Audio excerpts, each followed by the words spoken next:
Arbuste fruitier, la pépinière en faveur de la biodiversité.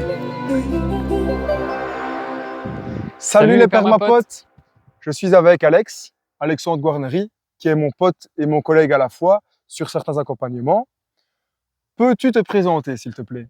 Oui, alors je m'appelle Alexandre Guarneri, je suis permaculteur, designer en permaculture et artisan boulanger aussi. Et, et voilà, et donc j'aime faire du jardin, faire pousser des jardins-forêts, designer, planter et expérimenter aussi beaucoup. Et va justement aller visiter son jardin-forêt aujourd'hui. Peux-tu nous dire où on se trouve et nous parler de la situation de ton jardin-forêt? Oui, alors on se trouve en Ardennes belge, sud Ardennes. On est pas très loin du Luxembourg et de la frontière française. Donc on est à 400 mètres d'altitude ici. Et le jardin-forêt ici a été planté sur une ancienne sapinière. Enfin, pour la moitié du terrain, c'est une ancienne sapinière. Donc il y a toute une moitié du terrain qui est ici sur cette partie-là, où c'était des sapins, donc qui sont, comme on peut voir là, grands sapins comme ça, qui ont été coupés et qui ont été, les troncs ont été vendus et les branches ont été broyées sur place, ce qui a fait un énorme broyat de sapins, de résineux, il n'y avait que ça, sur 20 à 30 centimètres à peu près. Et donc, j'ai eu pas mal de retours, comme quoi rien ne poussait sur des sols acides, et en fait, je me suis dit que j'allais expérimenter plutôt tout seul, sans en tout cas me brider et me limiter. Et j'ai quand même planté et je me suis dit: «Bah, on verra bien comment les plantes vont se développer». Et donc voilà, je vous propose après de faire une petite visite, de voir comment les plantes, lesquelles se plaisent et lesquelles se plaisent un peu moins aussi. Mais pour la plupart, en tout cas, ça se passe plutôt bien. Et donc là, sur le terrain, la situation géographique, comme j'en ai parlé, donc est dans Sud-Ardennes, et sur la situation des arbres, vous pouvez voir qu'il y a là sur le côté toute une grande haie d'arbres, des hêtres, des résineux, des frênes aussi. Donc ça fait toute une haie qui est basée à l'est, et aussi un peu au nord par là-bas. Donc ça veut dire que au niveau des vents aussi, ça évite certains vents froids, ça calme aussi les vents. Donc ça, en permaculture, ce qu'on va essayer de regarder, c'est aussi l'exposition du terrain, les haies qui sont déjà existantes, ce qui existe déjà sur le terrain en plantes aussi, quelles variétés, quelles espèces, quelles essences, et aussi de prendre l'environnement, c'est-à-dire l'origine, l'historique du terrain. Donc à l'origine, ici, donc il y a eu la sapinière, comme je vous disais avant, mais encore avant, apparemment, il y avait une maison qui était ici, au bout, derrière les sapins. Et ça aurait été, apparemment des personnes, qui vivaient ici et qui, avaient un potager, donc sur, une bonne partie du jardin forêt que j'ai planté, et c'était un jardin qui était entretenu. Donc c'est-à-dire que c'est pas non plus, une friche depuis, une centaine d'années. Donc ça, en permaculture, on va essayer aussi d'aller toujours voir l'historique du terrain, d'aller voir les anciens, qui sont autour, qui vivent encore autour, pour, se renseigner sur, l'historique du terrain. Vois-tu une différence entre les plantes installées dans le broyat de sapin et les plantes installées dans la partie herbacée? Oui, ça a été assez flagrant. Donc sur le broyat de sapin, j'ai fait des expérimentations, j'ai planté les mêmes essences côté sapin et côté, juste prairie enherbée. Ce que j'ai remarqué, bah, c'est la croissance qui est sûrement due, je pense, à un taux d'humidité qui est constant dans le broyat de sapin.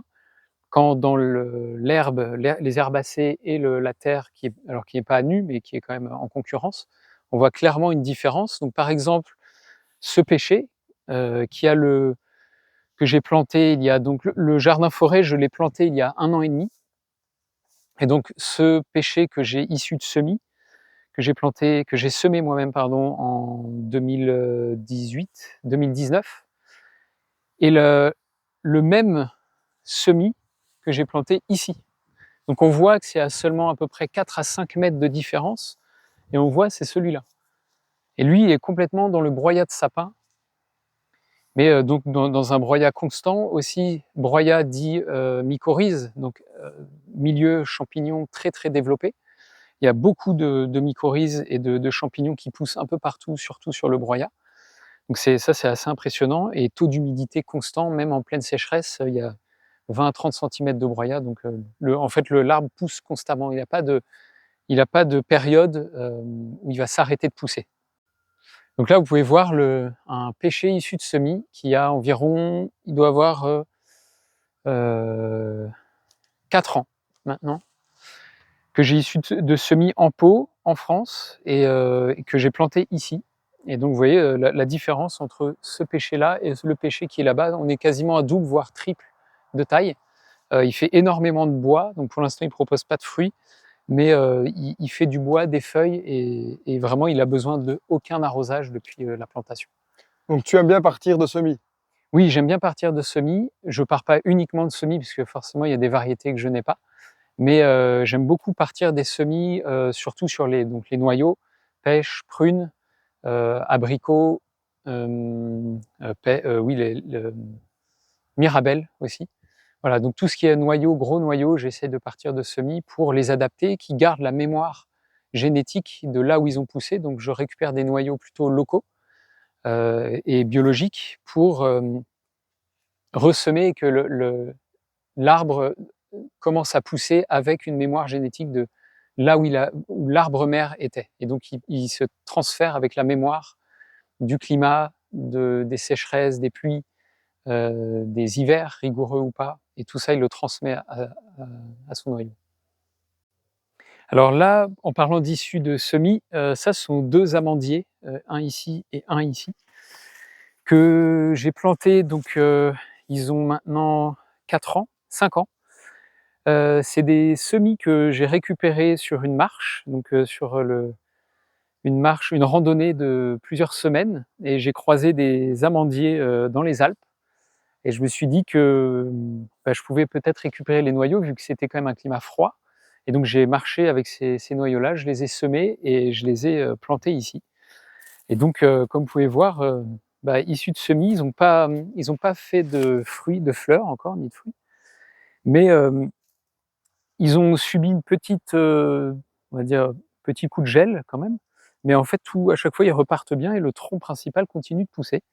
Donc on va dire que les branches les plus fines gèlent en hiver, mais après ça repart tous les printemps et on voit que celui-là vraiment se plaît beaucoup. Donc au bout de 4 ans, il fait déjà 1,80 m, il fait ma taille, même plus maintenant, il me dépasse. Et il se plaît plutôt bien. Après, à voir au niveau des floraisons, mais vu que j'ai pris un semis qui est issu quand même d'une localité qui est froide en hiver, et là où je les ai pris, forcément il y avait des fruits, donc je me dis c'est que ça, il y a peut-être transfert de génétique et il sera peut-être encore bien adapté à l'Ardenne aussi. Alors pour vous parler un peu d'association de culture, là sur ce petit bosquet, j'ai planté donc 2 pêchers qui sont ici, les 2 grands là, un amélanchier qui est là. Là, c'est un noisetier qui est issu de sauvage. Il est arrivé tout seul. Peut-être des écureuils qui sont venus le planter là. Qui me servira d'AFI, donc un arbre structurant et décompactant aussi. Et il apportera de la biomasse aussi au système. Donc là, je le laisse pousser, mais d'ici 1 an ou 2, je viendrai le couper et il refera encore des branches, mais je viendrai utiliser ces branches-là au pied des autres arbres. Et je densifie aussi beaucoup. Donc vous voyez ici beaucoup de fraisiers, pardon, qui occupent une bonne partie du sol. Ils se reproduisent, donc je suis, on peut dire envahi, mais c'est une bonne chose, envahi de fraisiers, puisqu'ils se reproduisent beaucoup. J'ai planté des annuelles aussi, des maïs, pour faire un peu d'ombre à un arbre derrière, qui est un figuier, mais qui est encore petit. Donc je me suis dit, voilà, si je ne sais pas trop l'été qu'on allait avoir, donc j'avais envie de lui créer un peu d'ombre et qui se développe pas trop en plein cagnard. Et j'ai aussi mis des framboisiers remontants, donc qui ont plusieurs avantages, c'est qu'ils occupent super bien l'espace, ils font de l'ombre, ils apportent une première récolte quasiment la première année, voilà, là c'est la 2e année. On voit qu'il y a des framboises donc en deuxième récolte de l'année. Et en plus, c'est mellifère aussi pour la biodiversité. On voit les bourdons et les abeilles qui viennent dessus, on en voit pas mal derrière. Et donc il va avoir cet effet aussi, un peu comme la ronce dans l'écosystème avant la forêt. La framboise va un peu avoir le même rôle, c'est d'occuper l'espace, de faire des fruits rapidement et de protéger aussi les autres arbres. Voilà, bon, avec moins d'épines que la ronce, mais voilà, moins protecteur. Alors pour la situation, comme vous pouvez voir ici, il y a pas mal de ronces qui sont sur le terrain. Je me suis dit plutôt que me battre contre la ronce, parce qu'il y en a vraiment beaucoup tout le long de la haie, j'ai essayé plutôt de faire avec. C'est plutôt un des principes de permaculture. On va essayer d'intégrer plutôt que séparer et de faire avec ce qu'il y a sur le terrain. La ronce, elle a quand même une grosse utilité pour moi sur le terrain, c'est qu'elle me fait office de barrière, donc de clôture, de mur, comme pouvaient dire les anciens. Avant, on les utilisait pour faire des murs, pour faire des barricades et aussi des clôtures. Et je profite aussi de la ronce pour faire des coupe-vents. Donc là, j'ai planté un figuier ici, donc qui va profiter de la ronce en tant que coupe-vent, et aussi de petits puits de chaleur avec le soleil qui va taper à l'intérieur et qui va faire qu'il y a beaucoup plus de chaleur, un lilas qui est là-bas. Les arbres aussi que je plante le long de la ronce me permettent aussi de me repérer par rapport à la ronce, et c'est un peu comme une dune. Des fois, je la vois pas avancer, et en fait, au bout de quelques années, elle est là, et je me rends pas compte, et en fait, elle a avancé. Et donc les arbres, ça me permet de me rendre compte qu'il faut que je la stoppe ici.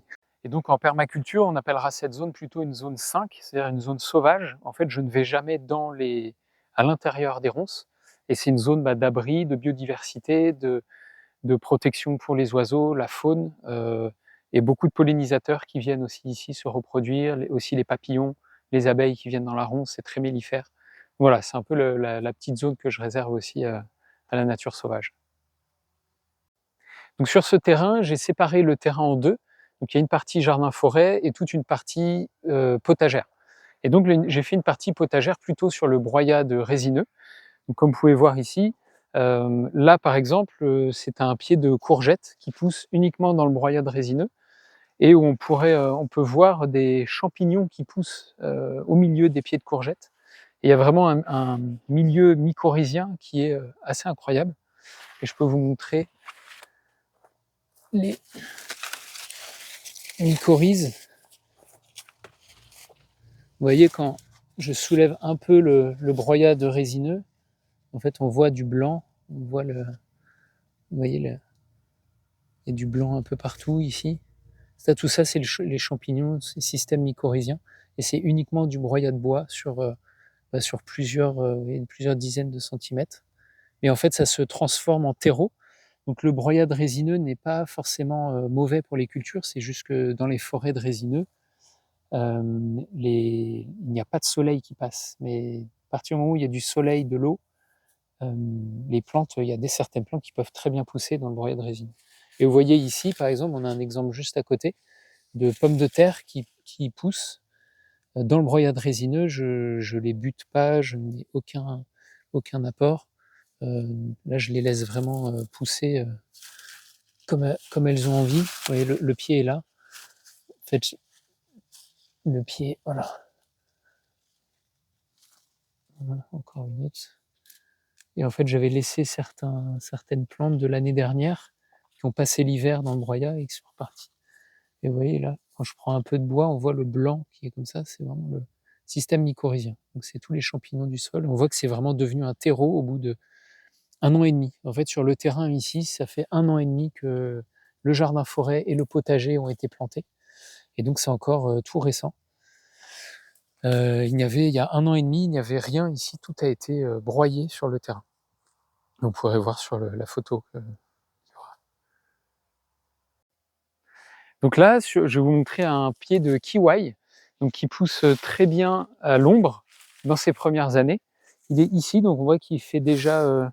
Ça, c'est un pied que j'ai pris chez toi, Corentin, qui a été planté au printemps et qui monte, et que je fais faire monter dans un saule qu'il y a ici. J'utilise aussi beaucoup les structures qui sont déjà existantes sur le terrain. En fait, ce saule-là, après que les sapins aient été coupés, il a été exposé au vent, et donc il a pris une tempête et il s'est cassé. Et donc, il y a cette branche-là, branche-ci, qui s'est cassée, qui s'est abattue. Et en fait, je me suis dit, plutôt que de la débiter, de l'enlever de mon terrain, j'ai décidé de l'utiliser comme une structure. Et donc, je fais monter un kiwai d'un côté, et je fais monter une vigne Noah, variété ancienne, de l'autre côté. Et donc ça, c'est voilà, vigne Noah issue de bouture d'un plan que j'ai déjà. Et donc l'idée, ça va être de le faire grimper, d'utiliser le saule comme une structure aussi comme apport de biomasse, parce que tous les ans, le saule fait plusieurs mètres de branchage. Et donc j'utilise beaucoup les branches du saule pour amender aussi le jardin forêt et les plantes qu'il y a autour. Tu as aussi installé les 2 ruches à Oui. la mi-ombre. Oui. Alors j'ai mis une ruche varée qui est là-bas, qui est une partie au soleil, mais plutôt en hiver, et à l'ombre l'été. Ça, c'est pour éviter qu'elle soit en plein soleil pendant les canicules et qu'elle soit toujours à l'ombre, et donc elle se régule mieux au niveau de la chaleur, qu'elle n'ait pas dépensé trop d'énergie pour ventiler la ruche. Et après, en hiver, elle est assez peu au soleil, elle est quand même abritée aussi par les pluies, par les vents, par le saule qu'il y a au-dessus. Et là, j'en ai mis une deuxième, mais qui est vide pour l'instant. Là, c'est à louer, il n'y a pas de locataire encore. Alors ça, c'est un Thuna sinensis, qu'on appelle aussi l'arbre à salade. Cet arbre-là, il est issu de semis aussi, donc c'est un ami qui me l'a offert, mais issu de semis. Il a été semé en pot en 2019, et donc je l'ai ramené ici, et je l'ai planté donc il y a seulement 1 an et demi ici, donc au démarrage du jardin. Et vous pouvez voir il a déjà, j'ai pas mesuré, mais je pense qu'il doit faire 3 mètres. Il se plaît très très bien dans le broyade résineux. Donc les feuilles sont comestibles, on peut manger. Après, quand elles sont un peu trop vertes comme ça, ligneuses, c'est un peu dur à mâcher, mais sur les jeunes pousses comme ça, c'est un petit goût d'amande et de roquette mélangées, c'est très bon. Un peu cacahuète aussi, ça sont les goûts. Mais voilà, en tout cas, il se développe très très bien, et je pense que là, il est bien implanté. Et celui-là, je l'ai planté, alors pas en hiver, mais je l'ai implanté au mois de mars. Donc comme ça, il n'a pas subi aussi, parce qu'on est quand même en Ardennes, il pleut quand même, il y a une humidité quand même et une pluviométrie assez importante. Et il n'a pas subi une humidité et un froid tout l'hiver. Donc à partir du mois de mars, il a pu déjà faire toute une année au soleil et dans le broyat, donc dans l'humidité, et faire plein de racines. Alors je vous propose une petite visite du jardin forêt, et je vais vous montrer aussi au passage, donc je vais vous présenter les arbres, et aussi de montrer comment je taille avec cet outil très moderne qui s'appelle une serpe, mais qui est très utile, et que moi j'aime beaucoup utiliser des outils qui ne font pas trop de bruit aussi, pour les oiseaux, pour la faune et tous les insectes. J'aime beaucoup utiliser des outils aussi qui sont assez discrets, pour pas trop déranger la nature aussi. Mais le jardin forêt nécessite quand même des passages réguliers, un entretien. C'est d'aller aider des plantes que je veux voir pousser, mais en même temps de aussi laisser la nature pousser aussi, et d'aller vers ce vers quoi elle a envie d'aller. C'est-à-dire que la nature va naturellement toujours tendre l'élastique vers la forêt. Donc c'est-à-dire qu'elle va passer par plusieurs processus, par les ronces, les arbustes, les fixateurs d'azote, les AFI, qui arrivent naturellement. Et elle va toujours tendre par là. Donc moi, je vais aussi essayer de l'accompagner, de laisser pousser certains arbres qui poussent bien tout seuls, mais je vais les utiliser aussi en amendement dans le sol. Donc un peu comme en agriculture syntropique, de venir tailler, couper pour amender le sol, et venir aussi créer des perturbations à l'extérieur, mais aussi dans les systèmes racinaires. Donc quand les arbres sont taillés, qui vont aussi réduire leurs racines et créer de la matière organique dans le sol. Voilà. Et là, donc là, le premier arbre que j'ai voulu mettre à l'entrée, c'est le pommier du Kazakhstan, pommier kazakh, qui est un pommier à la génétique très ancienne, qui est plus ancienne que les Malus domestica, donc tous les pommiers domestiques, et donc qui résiste très très bien aux hivers, aux froids très intenses, aux maladies, et qui est très vigoureux. Et voilà, et pour symboliquement et pour la génétique, et j'avais envie de garder d'avoir cet arbre-là dans l'entrée du jardin forêt. Juste à côté, j'ai mis une ronce sans épines que j'aimerais faire pousser dans l'arbre à terme, et rejoindre celle qui est derrière aussi, qui pousse juste derrière Corentin.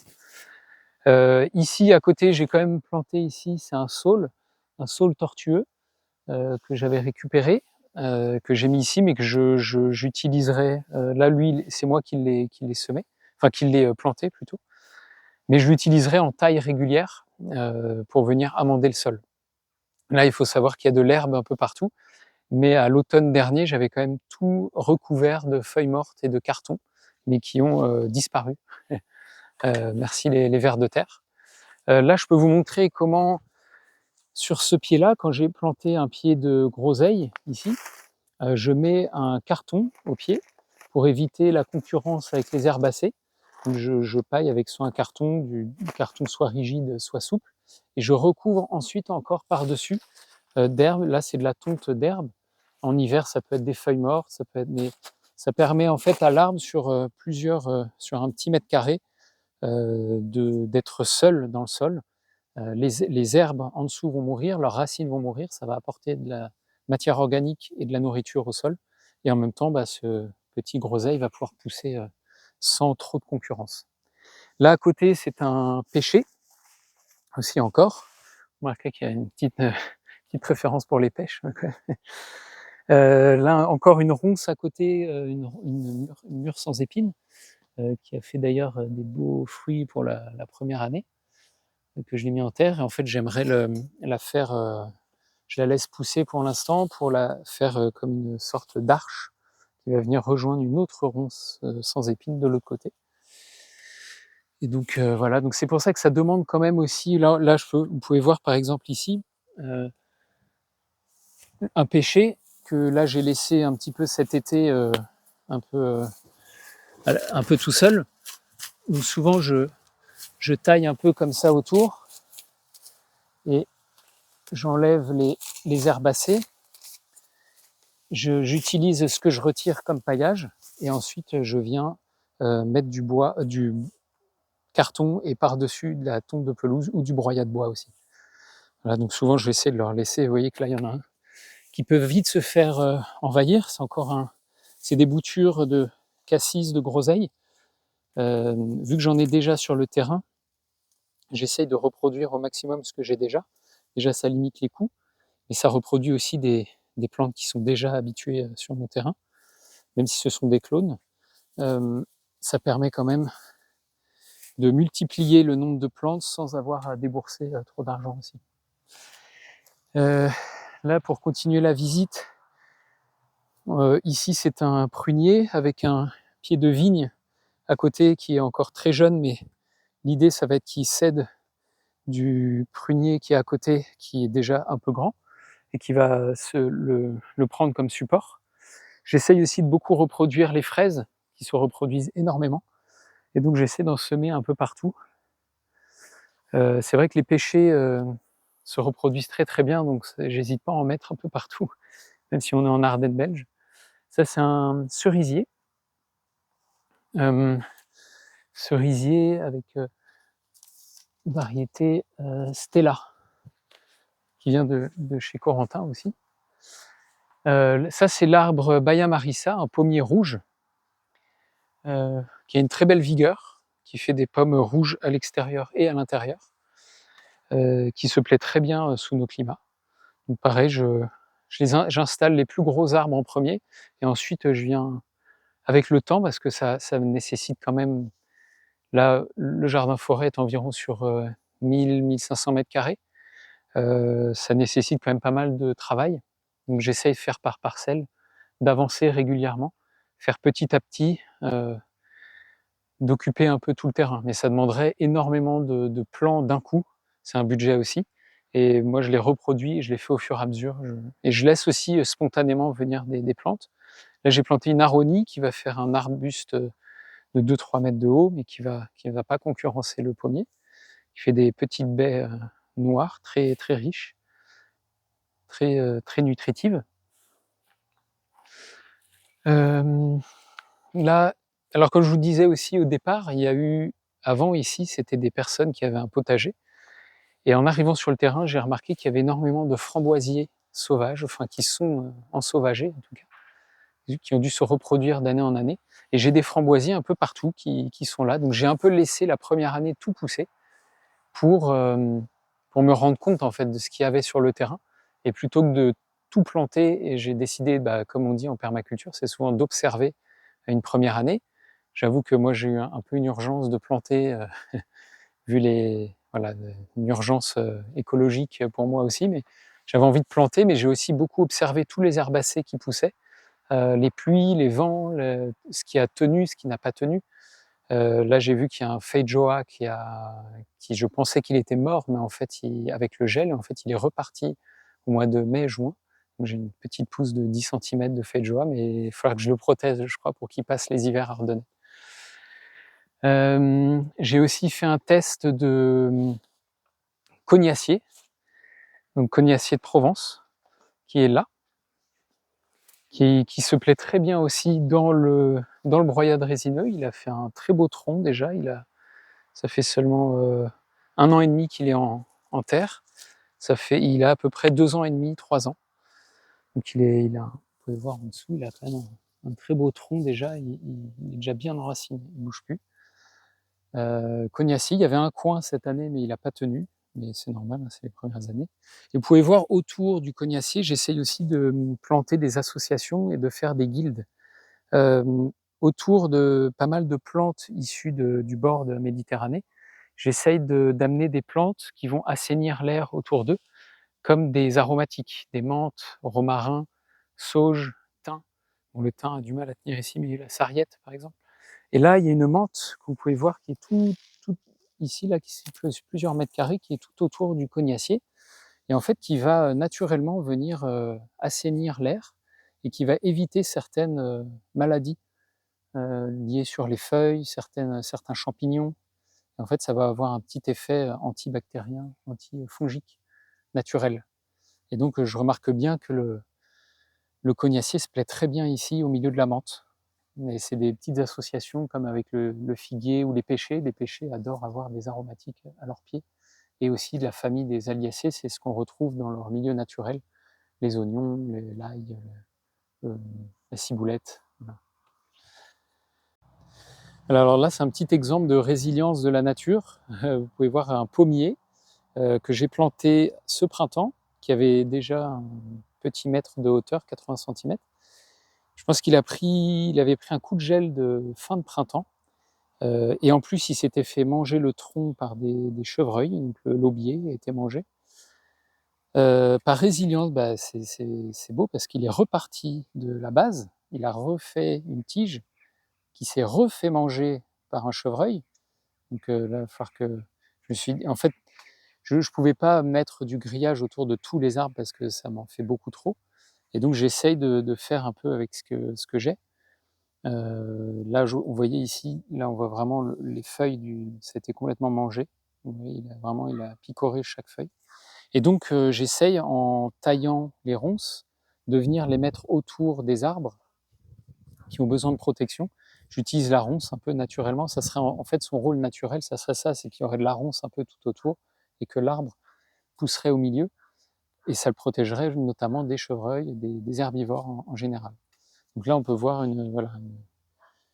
je mets de la ronce, on va voir si ça marche. Et là, je voulais vous montrer aussi en même temps, ça c'est du frêne. Là, il y a un frêne, un noisetier, un noyer qui a poussé tout seul et encore un noisetier autour et un frêne encore là. Vous voyez là, ce frêne ici, il a poussé il a fait cette taille-là quasiment en 1 an et demi. Je les ai pas taillés encore. Ce que je peux vous montrer, c'est comment je taille certains aépis, puisque là, il y a un figuier qui est juste derrière. Pour lui faire peut-être un peu plus de soleil en fin de saison, ce que je vais faire, c'est que je prends donc le frêne qui est ici, et je vais venir tailler.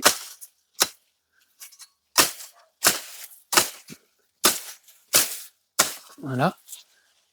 Donc j'utilise tout ce bois-là, j'utilise au pied des plantes. Il y a déjà des fraisiers un peu qui tapissent le sol. Le noisetier, c'est pareil. Voilà. Et ça, en fait, ça va créer des cépages, des cépées qu'on appelle, et ça va repartir du tronc à chaque fois. Les arbres vont repartir. Là, je me suis servi aussi un peu d'un églantier qui va me servir d'abri aussi pour certaines fautes. Et là, pareil, le noyer, en fait, qui va devenir un très gros arbre. Il est apparu tout seul, mais je peux pas le garder ici. Donc je vais le tailler aussi. Et en plus, je veux éviter qu'il y ait trop de juglones qui viennent sur mon écosystème ici. Sachant que des noyers, j'en ai déjà sur mon terrain, ailleurs. Voilà. Donc pareil, je vais m'en servir. Je vais tailler. Là, il n'y en a pas beaucoup, donc ça va. Et c'est la même chose. Voilà.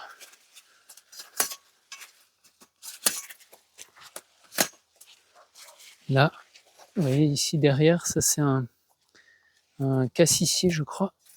Donc là, comme vous pouvez voir, si je laissais le frêne ou mon jardin-forêt s'ensauvager trop rapidement, le frêne prendrait le pas sur les arbres fruitiers qui mettent un petit peu plus de temps, qui sont un petit peu moins vigoureux. Le frêne, lui, bon, apparemment, il n'a aucun problème à pousser. Et donc, je vais venir les tailler, mais ils vont avoir leur utilité dans l'écosystème. On voit que là, il y en a un qui fait déjà presque 2 mètres. Et donc, voilà, et je vais me servir de ces apports-là. Et vous voyez que là, il y a déjà, commence déjà en 1 an et demi à faire des sacrés... Alors, vous pouvez soit les couper en morceaux, soit laisser les grandes branches comme ça. C'est sûr qu'en petits morceaux, ça va toujours plus vite. Mais voilà. Et ça là. Voilà, donc bien utiliser ces AFI là pour ce qu'on appelle des AFI, donc des arbres structurants, fertilisants, ingénieurs. Donc ils vont structurer le sol, ils vont laisser des racines dans le sol mourir, qui va apporter de la matière organique, ils vont décompacter le sol. Et en même temps, ils apportent par leur mort et par leur CP des trous de lumière à des moments et de la matière organique au sol. On vient de faire le tour du jardin-forêt d'Alex. On peut voir qu'après 1 an et demi, à partir d'un sol qui était déjà forestier, donc riche en humus, en réseaux mycorhiziens, etc., ça a accéléré le processus. On voit déjà cette ambiance un petit peu plus boisée ici après seulement 1 an et demi, ce qui est énorme. Donc là, tu proposes aussi des formations. Oui. Peux-tu nous en dire plus? Oui, alors je propose des formations en permaculture et jardin-forêt. Comment designer son jardin? Parce que là, on voit que c'est sur une grande surface, mais j'aime bien aussi montrer aux personnes qui viennent en formation que c'est faisable sur même 100 mètres carrés ou 200 mètres carrés de jardin. On peut créer une petite forêt et de voir que c'est possible et qu'on a un peu tout ça en nous, qu'on peut planter, qu'on peut aussi se tromper, mais c'est en plantant qu'on peut aussi s'améliorer et observer. Et ne pas hésiter trop longtemps, mais d'avoir juste les bonnes clés pour planter au bon endroit, au mieux pour l'arbre. Mais l'arbre, c'est aussi après ce qu'il a à faire. Les plantes aussi créent leur écosystème et elles créent leur fertilité aussi elles-mêmes. Et donc, c'est aussi de donner confiance aux participants, aux participantes. Ok, très bien. Mais en tout cas, un tout grand merci pour la visite. Avec plaisir. On mettra le lien en bas de la vidéo vers le site d'Alex. N'hésitez pas à lâcher un petit like, à écrire un commentaire et à vous abonner à la chaîne. À bientôt les permapotes. Salut!